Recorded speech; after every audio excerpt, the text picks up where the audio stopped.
I'm here with Denise. She is our first chapter president. And so, Denise, what was it about the Angelic Business Club that got your attention and decided that it was a good fit for you?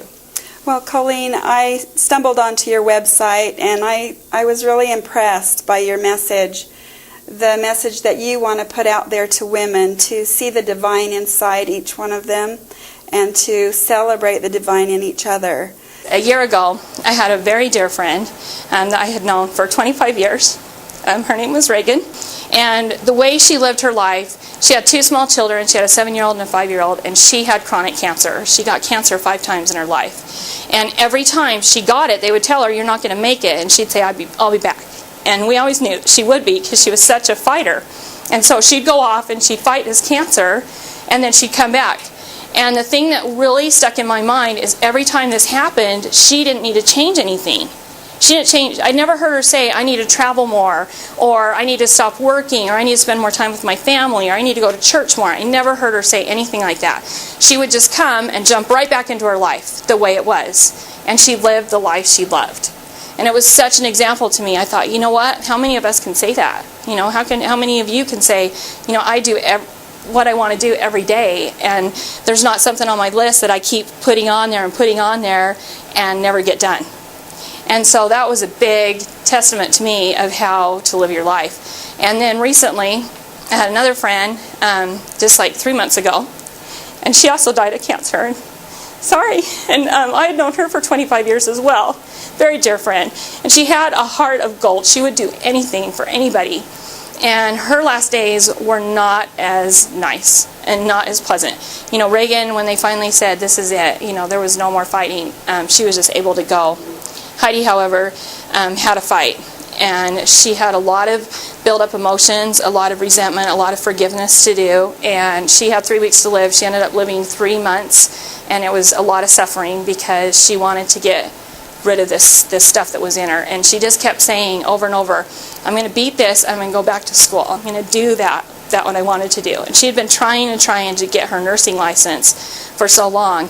And I thought, you know, here I have 2 extremes, and I don't want to be that person. And I don't want anyone in my world to be that either. I want them to do what they want to do and get what they want to get.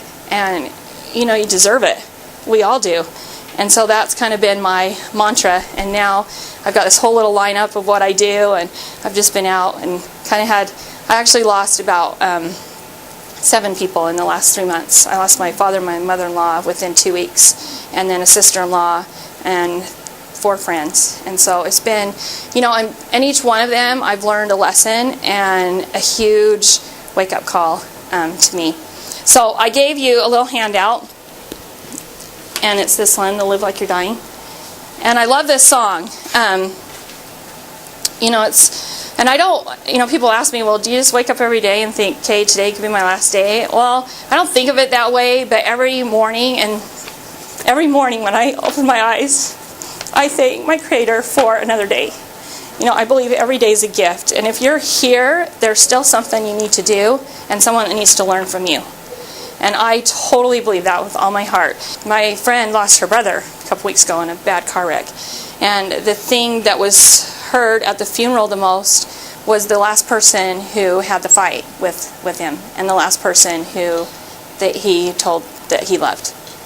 And so, you know, just make sure that every person, when you leave them, you do leave them in a better place. And you don't want to be remembered as, okay, I had that fight, and leave someone with that, bearing that burden. When I got home after I met with Colleen to start this in motion, I went right to my computer. I started searching for ideas. I'm really excited to invite women to come and join this club and just socialize and mingle together and lift each other up and just connect our hearts so that we can share each other's talents and spirit and divine worth, and to be able to take our lives to the next level, whether it be working on our home with our children or out there in the world where we're connecting with women and making a life for ourselves, trying to be of purpose and fulfillment in our businesses as well as in our homes. So I invite you all to come and join us. It's just it's going to be great, and we hope to be able to see this spread and grow and reach all women who are out there alone, who don't know where to turn, who need support, who need lifting, and who just needs an arm wrapped around them. I have had a life of struggle, and I've been on a journey to turn it into a passion where I have a thirst and I thrive on lifting women and helping them to find their inner worth and to find their purpose and live their truth, to empower them and lift them. And it just really appealed to me. And so I'm really excited and honored to have this opportunity to have been asked to be president of your first chapter. I'm just so excited for this opportunity. Thank you, Colleen. Well, thank you, Denise. I'm so excited that you have seen that it is a good fit for you, and that I'm excited to see how much the chapter grows. Awesome. Thank you.